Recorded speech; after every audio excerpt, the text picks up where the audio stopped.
Hello and welcome to the Unnamed Sports Show here on the Sports Talk Line Network, where we talk sports 24/7, 365. I am your host, of course, Joshua Griffith.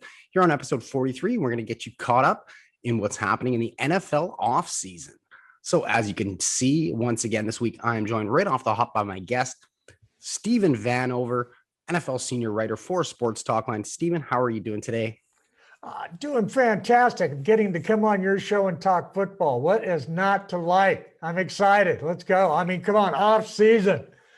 And we have a lot to talk about. But before we get into that, we'll get the housekeeping duties out of the way. So if you haven't already, make sure you like the video down at the bottom, subscribe to the Sports Talk Line YouTube channel. Make sure to follow me on Twitter at Joshua Griffith0. And we'll get into Stephen Vanover's Twitter handle a little bit at the end.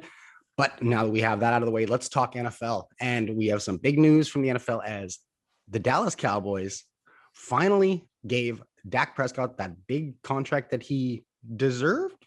Stephen, let's hear it. What do you think? My dad explained to me about supply and demand a long time ago. You're worth what you can get. It's, I don't care what it says in a book, what a car is worth is how much did you sell it for? How much did you get paid for it? That's what it's worth. And is Dak worth that? He must be. He got paid. So now, can he play up to the contract, which is the more important question? Because his stats, if you look at those, his stats have been fantastic. Now, I mean, you can twist them, turn them, this, that, go, okay, well, playoff games, X, Y, Z, and the ultimate team sport, you want to try and zone in on that, okay. But his stats have been fantastic. The Dallas Cowboys, specifically Jerry Jones, the great deal maker, they rolled the dice twice that he would falter, that he would half step. And instead, what happened was he went down with an injury. And when he did, oh my goodness, did the wheels come off? Because the Cowboys offense had actually been starting to find a little bit of rhythm with Dak Prescott at the helm, because he made that big of a difference at the helm. And then once he wasn't, oh my goodness. Do you think that Dallas is going to see any problems? Because, I mean, obviously the massive contract, 4 years, $160 million, $126 million in guarantees, and makes him the second highest paid quarterback behind Patrick Mahomes. But one of the things kind of now that we're seeing with Patrick Mahomes this offseason is a lot of his O-line is going into free agency. We've seen it with other high-name quarterbacks that have gotten big contracts. You look at Russell Wilson in Seattle. Do you think this is going to affect Dallas's ability to field the best team around Dak Prescott that they can? Oh, hell yeah. I mean, okay, we're not even going to sugarcoat it. Okay. No, not at all. I mean, that's where they talked about another thing that the Dallas Cowboys wasted, other than the two opportunities that Jerry Jones had to sign Dak at the 30 to 35 million a year level. Instead of that, they wasted that. They also wasted his rookie contract. That's when you have your quarterback at an insanely affordable level for 4 years. And they did that, and they got one playoff win out of it. I mean, so that was when to strike, because he was delivering the goods then.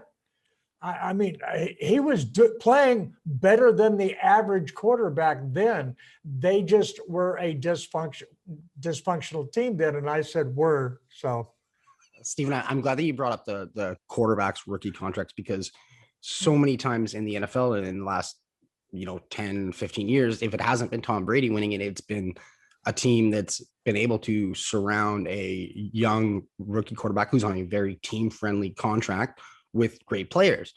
We've seen it we saw it with Jared Goff, we saw it with Carson Wentz. Do you think that's going to be the wave of the future for teams, is to just try and stockpile quarterbacks, as many as they can in drafts?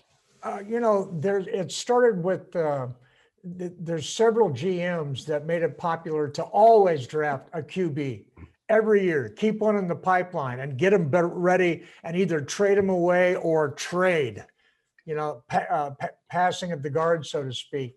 And in the new economics with this hard salary cap, where QB levels are very important, Dak Prescott got a heck of a deal because he is pretty much guaranteed that he will have 2 more negotiations while he is in his QB prime because of the length of the deal, 4 years instead of 5 or 6, which is what the Cowboys wanted, of course. And the fact that he's guaranteed that they will not be able to franchise tag him because he waited to sign it until a day after the franchise tag would have run out. And so the Cowboys had to burn the second franchise tag to get him to that day. And he went like, and they asked him like, could you come in and sign this now? And he's like, nah, tomorrow's good for me. I really like tomorrow. And they knew why, and he knew why, because then that guaranteed, because they ate that up. The third tag doesn't have to be consecutive. It's whenever they try to apply a tag, it's at 144% of what he was paid the year before. And it is huge. So there is no way that they can put a third tag on him. So that was a crafty bit of maneuvering by the Dak Prescott team. You really got to tip your hat to him. I think he owed that one to the Dallas Cowboys, though. There's 2 ways to look at it. People want to look. It's strangely enough, they want to be all team friendly one way and then player friendly another way. It's like, oh, come on, this is a business, man. I mean, these are 2 people going at it, 2 negotiators. They're both going to try and get out of it what they can.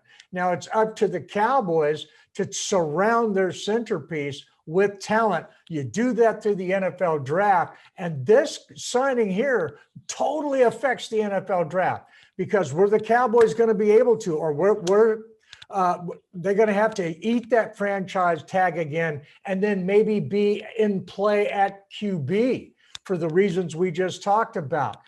This takes Dak Prescott off the market for any other team. He's not now available for trade. He's not available as a potential free agent. It is a done deal. So that shuffles things around and helps really bring into focus what's going on right now.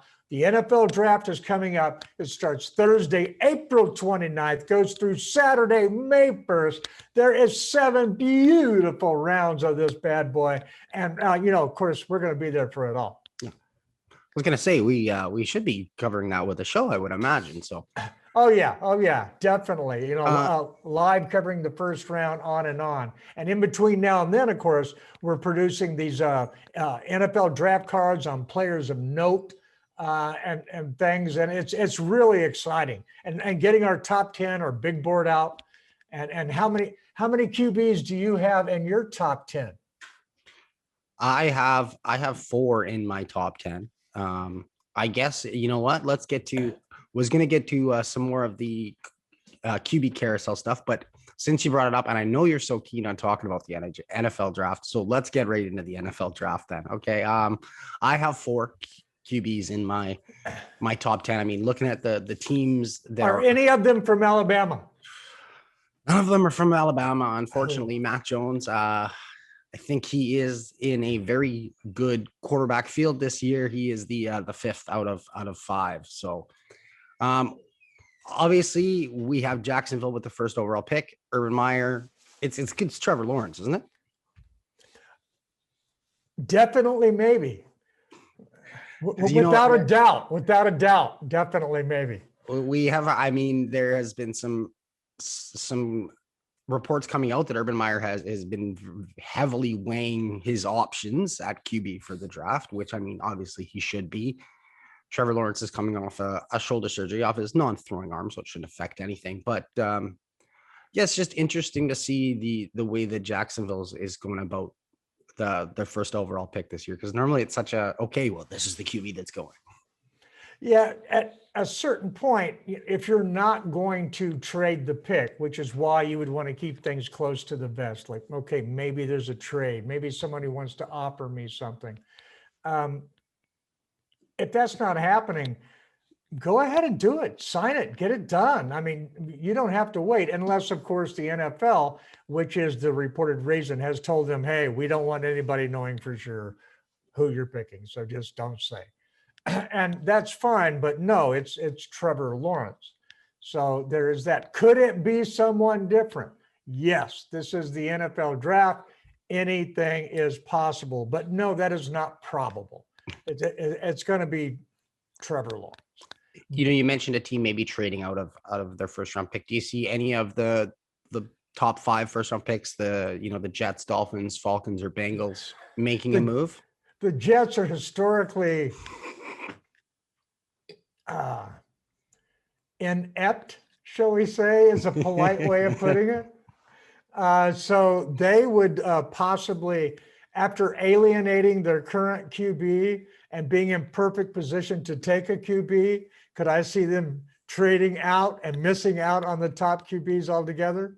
Oh, yeah. Oh, yeah, I could see that happening. But I mean, there's 3 QBs right there at the top. Zach Wilson and Justin Fields round out the top 3 at the top. But then you've got Trey Lance, which,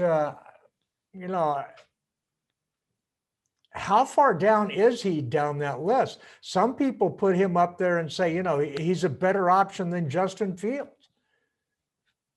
Yeah, there is, it's ranging anywhere from, I think, 5 to 15 or 25 in mock drafts right now. It's just kind of depending where all the stones will fall with what teams do need the quarterbacks. I mean, you gotta think, obviously the Jets are going to do something stupid, but they should take a quarterback. Miami have a quarterback, but I could see them doing something stupid and taking a quarterback. Falcons do need a quarterback. Bengals don't. Eagles. I don't think taking a QB here is a bad move, even if you have a quarterback, because I mean, as Jimmy Johnson proved, you can have 2 first-round quarterbacks. Just eventually pick one, So and trade the other one away and get your first-round draft pick back. So that's possible as well. The thing here is you take somebody like Mac Jones, who on my board is really towards the bottom of the first round. And my board is based on talent level, more so about where you're going to be picked. But because of that, because he's a QB, how far down does he draft? Does he make it past the Patriots? And maybe they can trade down a little bit, maybe they can't. If they can't really trade down and get what they want, and they're like, they've already traded down once to say spot 15 or spot 16 or 18. Do they go ahead and take him there because they want him? It's going to be an interesting and exciting NFL draft this season. I want to get back into the NFL because we had some coaching moves, obviously, this year. What were your best and worst moves by teams? And you don't even have to be head coaches. I mean, I know Dallas, made a coaching switch, brought in Dan Quinn there, and some other teams have made. I love that one. Yeah, I figured you would. I love the bringing in Dan Quinn. I think that's a good one. Again, I think they had nowhere to go but up.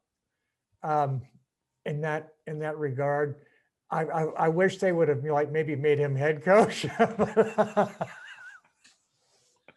But whatever. Okay. But no, I think the worst hire is Urban Meyers. Without a doubt. And it's worse because of how it was done, where again, they just totally thumbed up at the Rooney Rule. This thing was all done and back doors and handshakes. And then the other thing is they totally looked past what Urban Meyer is and what he's done. I mean, he was not good people down there, man. I mean, look at who he was a mentor to. Yeah. And then he still tries to take this holier than thou Bible thump stance, and it just doesn't sell with what he does. And then how he goes and he tries to, support coaches and other coaches that are not good people either. and bring them in. He's about, the good old boy network, but he's all about winning. He does focus on winning. But, so in the NFL, that is job number one. So ideally, you're looking for a coach that brings a little bit more to the party than just that. But ultimately, you start with that in the NFL. And I got to say, he's got that. But the way that it went down and the actual hire itself, he's limited. Yeah, I mean, he doesn't get to recruit as an NFL coach. So well, yeah, I don't think he's a great leader. Yeah, I guess time will tell. I mean, I don't honestly, like you said, it's winning is in the NFL, and I don't see him doing it in a couple of years, and I see him getting pretty frustrated and being like, "Well, I'm going to go back to my comfort zone and back to college." I mean, we've seen coaches pull the Saban move before. So, did I say that out loud? Did I identify anybody? I'm sorry. But yeah, it's called doing a Saban. All right, so. Okay, well, I want to move on to the Houston Texans. Okay, but I mean, the last thing with Urban, you got to question, he could not lead his men to behave. I'm not going to say control because, I mean, they're young men, okay? You don't control them. You lead them. You say, you give them examples. And then when they step out of the line, you have accountability and you let that be an example to other ones that will follow. He could not run a program like that. He could not do that. Instead, he went the other route. He enabled. And when you do that at the pro level, you end up with the 70s Buccaneers. It's gonna be an interesting I don't know, do you want to call it an experiment? I guess. I mean, he seemed like it was going to be such a good fit with Trevor Lawrence coming up and being able to do that. But like you said, yeah, there's so many things that are off the field that involved in character and running an NFL team and holding people accountable and holding yourself accountable. And he'll have some currency when he first comes up, but it's already been going away. Look at the moves he's had to do, and with the strength and conditioning coach. Oh, did I hire him? Okay, all right. Well, okay, we're not going to hire him after all. Okay. Fire's already in Jacksonville. Yeah, it means he already is not, the professional that's leading the organization is not doing his homework, or is used to being in a position to where, hey, I'm the head coach of whatever, I can do whatever I want. That's not really the case in the NFL. There is social media out there now. It's a lot different. Yeah, and they made like wholesale changes too in Jacksonville. I mean, like everybody. Well, they needed wholesale changes. They needed that. So I applaud that. When you have a cancer that's eaten through an organization like that one had, look at all the talent that they blew through. That's criminal, the talent that they blew through and what they did not do with that talent at their disposal.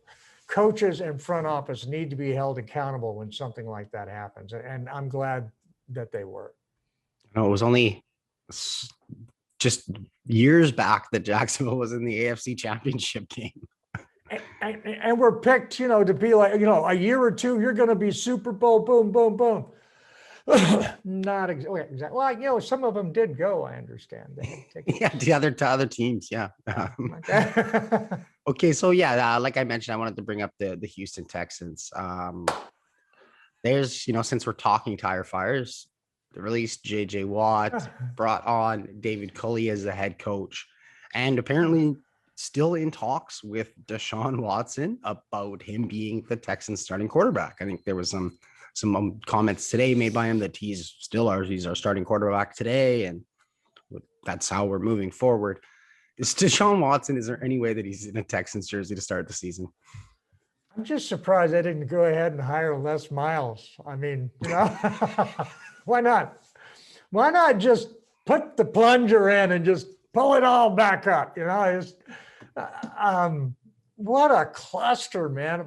I mean, from beginning to end, they have a guy there as a GM that was basically with the Patriots, leading them in prayer and being their a life guidance counselor. That's his background. Okay. Now he's the general manager of the team and or president of the team, and brought in a general manager, another guy, and hired this coach that is without, again, going through the Rooney Rule thing at all. And they told Watson, understand what happened here. They told him, hey, look, man, the owner did reach out to Watson. I want to get input from you, man. We need to work together. You're so valuable. You've signed this big contract. I want to get input from you on where we're going to go as a team, as a coach, and some of the talent that we're looking for. And Watson goes, great. I'm ready. I got some ideas about that. Next thing he knows, boom, they hired 2 people. And he had sent over a list of some people that he was like, hey, you could interview these people. And I mean, it's the classic list. It's Bienema from Kansas City, man. This guy has needed to be a head coach for several years. Eric has, and on and on. And they happen to be, not all of them, of course, but some guys, some people of color were sprinkled in there. Man, they didn't talk to anybody on that list. They never even called Watson back, totally blew him off. And he's PO'd. He is upset. Now, after the fact, they made some things in the press. Then they reached out and they hired a black guy. So, hey, this is great. And this is supposedly a pretty good hire. Okay. This is a cool guy, but it's a lot like the New York Giants move. Okay, you're hiring a special teams coach. You're not hiring. Okay, and he's working out pretty good for them. I got to say, but it's not like you're bringing in a McVay for the Rams. I mean, it's not something you're getting all excited about. Is this a good guy? Well, I think Grandpa put it best. He's a good egg. Of course, a hen's ass is full of them. I'm not going to say nothing bad about the guy. No. So from what I'm getting, no, it does not sound like Deshaun Watson will start the season in a Houston, Texas. No, not unless some major changes are made. And I don't know what they can make that he can trust them. He has lost trust, is what his advisors are saying. He's put his message out there very clear. Look, trade me. And now some people are upset at this. They're going, you just signed a big contract. So that's part of what the CBA has, is it as part of your negotiation power. You can walk away from a contract. You can retire. You can not show up for camp and take certain penalties that are pre-written at a certain rate. And by the way, he can afford it. And so he can say, all right, look, you're getting what you're paying for, what you're offering here. I'll show up probably game 10. I'll still get my year. My guaranteed money is still guaranteed. I pay some fines, say, 40% of it. Okay, I'm still making bank. Yep. And what are you getting for it? They're going to trade him at that point. Okay, so if they're going to trade him, we obviously need a dance partner, and a team that has also seen some, I guess, controversy with their quarterback. Even though he didn't come out and say he wanted to trade, his agent just released a list of teams that he would want to be traded to. I don't know how that's any different than requesting it. Look, hey, no, we're not requesting a trade, but if we did, we would go to these teams. It's like I'm not stalking you. I'm just walking behind you in the same neighborhood. I just continue to follow you, and those bushes outside your house are fantastic. So do you think that maybe Seattle could be an option for Houston, maybe make a QB swap for Russell Wilson and Deshaun Watson? I actually like that option more than I like a lot of others. And that is because both of these QBs, they are QBs that are top level elite franchise QBs, however you want to describe that. And to get them takes a lot. So that once you get them, what can you surround them with? You've just given away your, a couple first round draft picks, probably minimum, is what it would take to get one. But if they swap teams, like you're saying, hey, that could work out. I think the cap difference, I think Wilson makes 36 and Deshaun makes 39. So not too bad of a cap difference, but then that kind of brings us back to the original conversation that we're having about high paid quarterbacks. Well, Russell Wilson's complaining that he's getting sacked all the time in Seattle because there's no protection. Well, Russ, you make like 20% of your team's salary. We're getting into this year. It looks like I think they announced the salary cap is going to be 182.5 million. Is that, I think, was what I'm hearing. Well, so, it's like he used to get protection from these big line of security guards standing at the front row. Now he's getting protected by the people that were sitting in the third row. And that's one thing I was going to mention with Dak. It's a good thing that Dak has proven that he is the kind of QB. He has the Tony Romo effect, to where Romo hid the fact that the Dallas Cowboys had a horrible offensive line for years and years and years because he could play behind that line. He could play street ball. Yeah. And that's one thing Dak Prescott can do. That's one thing Russell Wilson can do up to a point. And that's one thing Deshaun Watson can do up to a point. Dak Prescott up to a point. And then they break, all three of them, and all four of them, including Tony Romo. That's what happens to them. I mean, it's a league where everybody is a fantastic athlete. And these guys, instead of using this as a weapon that enhances the offense, they're having to use it to survive. And that really changes the game. It brings in, the Chris Everett effect, and you get the happy feet back there, and you're not looking as long. You're not staying as long. You're not holding it. You're not advancing the offense. And so now all of a sudden, wow, you're not offsetting what your salary is doing to the team. So it is double tough. This is up to the GMs of the teams that have decided to pay these salaries. It's up to them to somehow find gold in rookies that they're drafting and free agents that they're giving a second chance. Or the Patriots got away with it for years because they got veterans to come in towards the end of their career who would come in for minimal salaries and give them a year or three. See, now everybody brings up too, and they want to bring up Tom Brady and him taking a reduced salary and always restructuring his deals. Well, not every NFL player is married to a model that makes probably 10 times what Brady does in a year. So, right. There's that. But yeah, it's definitely going to be tough for GMs to try and build around all of these massive contracts they've given out to quarterbacks. I mean, you've seen LA gave one out to Jared Goff, and they've already moved on.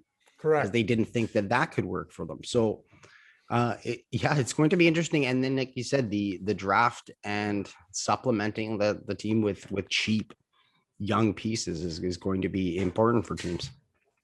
Well, you jump to the draft, and there's like an offensive lineman coming up. He's going to be he should be a top 3 guy going. And I'm talking about Sewell out of Oregon, and he opted out of 2020. And because of that, all of the guys that opted out are being looked at, and they're being pushed down official boards as pundits are saying, well, it's really hard to get a beat on this guy. Well, of course it is, because you don't access to have the same film that the pros do. Okay. They have access to what the colleges are going to share with them. And the film on this guy in 2019, he was the highest graded offensive tackle in like the last 10 years.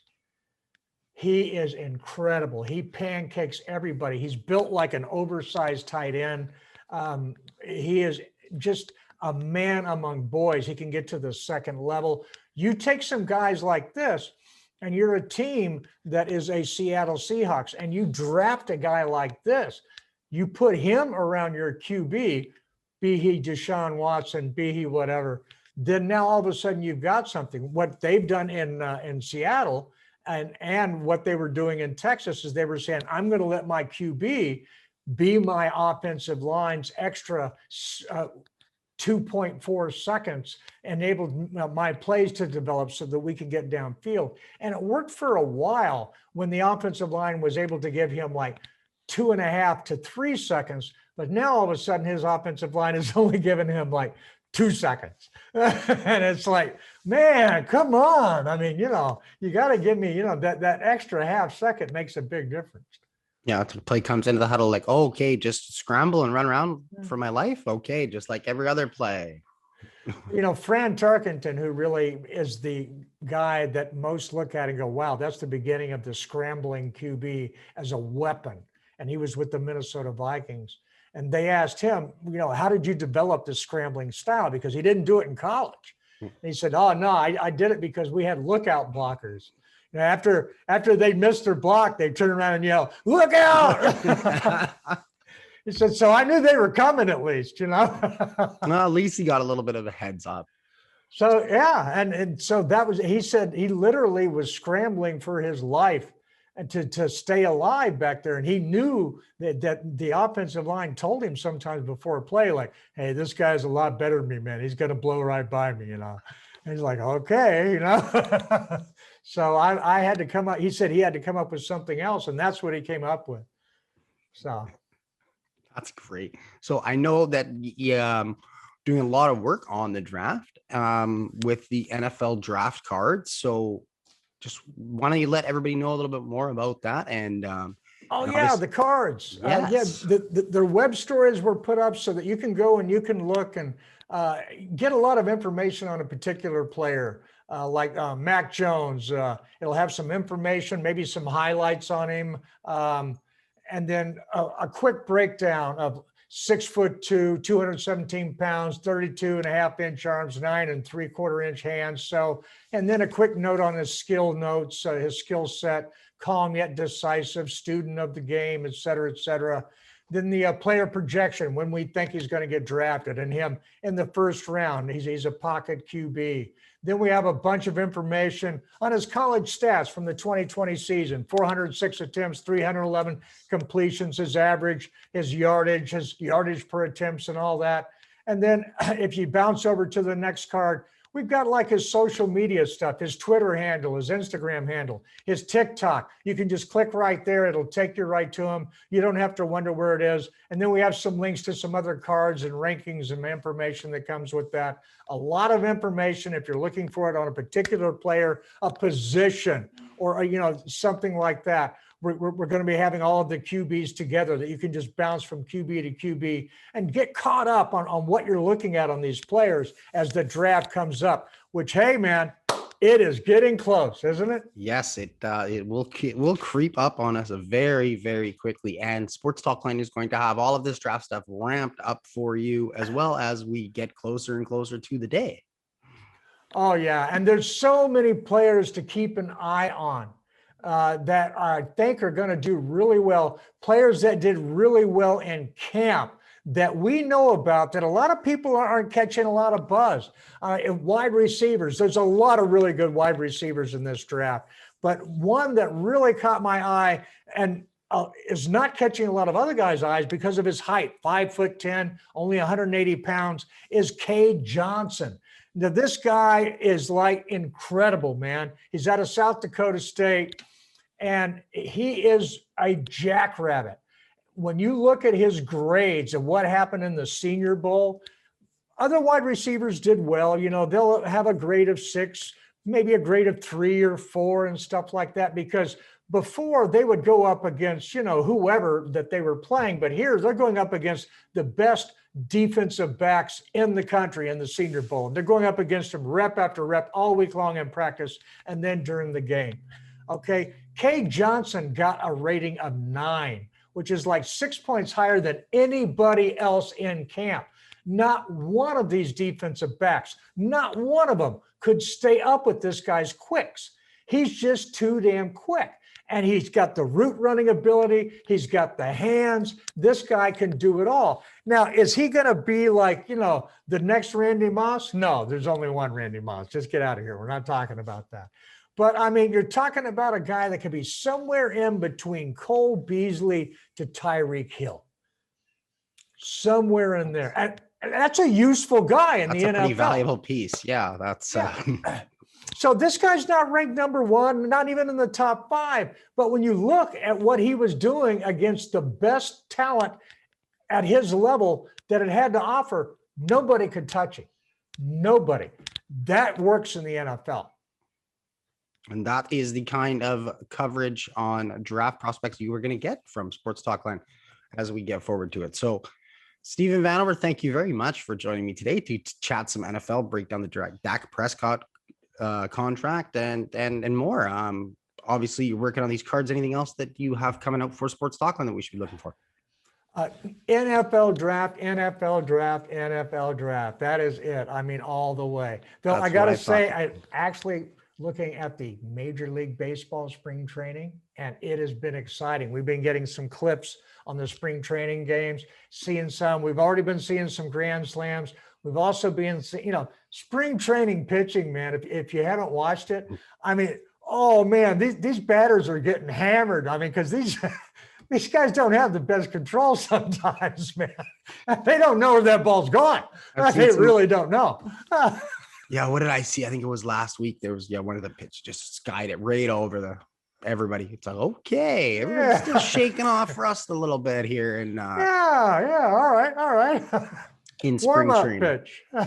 Well, that will be good. That's exciting because baseball always usually just kind of marks spring and summer for me. So that's I'm excited for it to come back on and watch my Jays, which should be great this year. So thank you very much again for joining me, Stephen, here on the Unnamed Sports Show, where we talk sports 24/7, 365. I have been your host, Joshua Griffith. Make sure to like and subscribe if you haven't already. And remember to love sports, all sports.